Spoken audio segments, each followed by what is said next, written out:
quantos por cento você acha que é assim, o cara tá no nível assim da excelência de viver o que ensina? Quantos por cento do que ele ensina ele tem que colocar em prática? Porque de vez em quando a gente erra, né? Você que é um mestre dos mestres, um professor dos professores, o que você acha que é o nível mínimo assim do cara falar, não, esse cara vive o que ensina? Quantos por cento do tempo ele tem que estar vivendo aquilo que ele ensina? Porque existem algumas falhas, né? Sim, eu acho que isso passou por fases na minha vida. Então a gente está falando de um negócio que foi lá de 2000, na minha primeira turma 2013.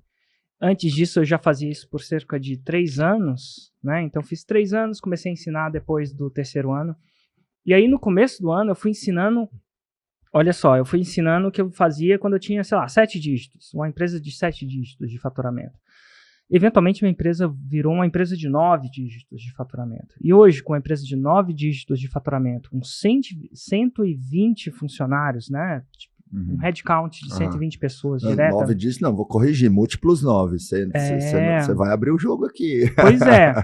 Mas assim, você entende que e eu sou o CEO da empresa, e sou CEO e sou expert. Isso às vezes parece que é a mesma coisa, mas não é. O CEO não tem que gravar o criativo, não tem que necessariamente vir num podcast, fazer um conteúdo. É uma jornada dupla aí que a gente tem, né? É uma jornada dupla. Então, em todo o processo eu fui ensinando. Só que quando eu fiquei maior, eu fiquei menos ativo nas tarefas que eu tinha quando eu era um cara 6 em 7. R$100.000 em 7 dias, esse cara de 6 dígitos.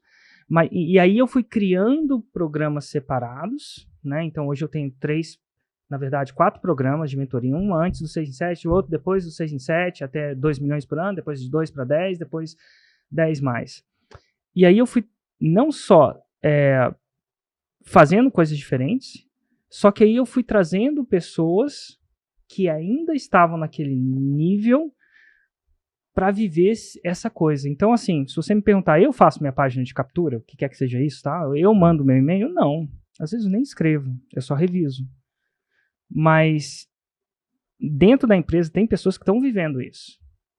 Que esse é um pouco daquela coisa da cultura da minha empresa. A gente walk the talk, né? Mas não é mais necessariamente em todos os níveis que o Érico está walking the talk. Por exemplo, eu me preocupo com RH. E muito. Mas um cara de 6 em 7 não deve. Dependendo do 6 em 7, eu acho que tem diferentes empresas, vão ter um RH, às vezes uma padaria é diferente de um. Mas assim, ele não está preocupando com o RH, ele tem que estar fazendo tudo. Eu preocupo em cada vez fazer menos coisas operacionais.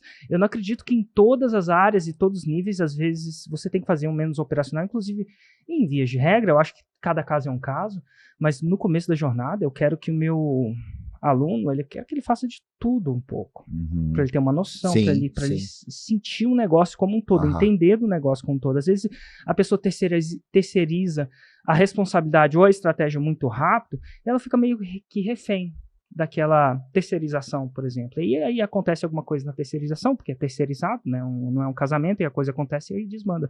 Mas a gente está o tempo inteiro walking the talk. Legal. E de tempos em tempos, quando eu percebo que a gente está saindo disso um pouco, está ficando um pouco mais teórico, eu trago as pessoas que estão... Recentemente eu fiz isso, né? A gente tem uma parada que são faixas pretas, pessoas que faturam mais de 2 milhões por ano, que estão na minha empresa, né? Fazendo análise. Recentemente eu falei assim, cara, a gente fazia os lançamentos, mas quem analisava já tinha feito os lançamentos, mas não estava fazendo o meu lançamento. Recentemente a gente começou a trazer eles para fazer meus lançamentos também, para eles verem aquilo que estava acontecendo para ir para frente. Então, assim, a resposta é não, eu não faço todas as coisas, inclusive esse é o meu dever. No momento que eu estiver servindo o cafezinho, eu não posso estar pilotando o avião. Isso é até preocupante para todo mundo, mas ao mesmo tempo a gente procura, eu acho que 99,9% das vezes, eu acho que sempre tem uma coisa que escapa, né? Nada perfeito, tá fazendo o que tá fazendo antes de ensinar. Até porque, Marcos Marques, veja bem, às vezes você vê uma coisa que, cara, faz total sentido. Eu não sei se você viu uma estratégia que, cara, faz total sentido. Inclusive, se você pegar essa estratégia de um cara que é persuasivo, um bom vendedor, que tem confiança, que tem uma boa argumentação, tem bons exemplos, montou uma parada exata, aí você vai... Aí, cara, quando você implementa aquilo, às vezes não é bem assim. Então, e às vezes não é bem assim porque você não implementou tão bem, às vezes não é porque você não tem maestria naquilo, ou às vezes é porque não é tudo aquilo. Então eu tenho muito medo e uma responsabilidade de, na maioria das vezes, bem maioria mesmo, colocar muito em prática antes de passar para frente, sabe? Isso principalmente em termos de produto. Quando chega no produto, isso é o produto final, o curso, já está testado e comprovado, eu acho que lá é 100%.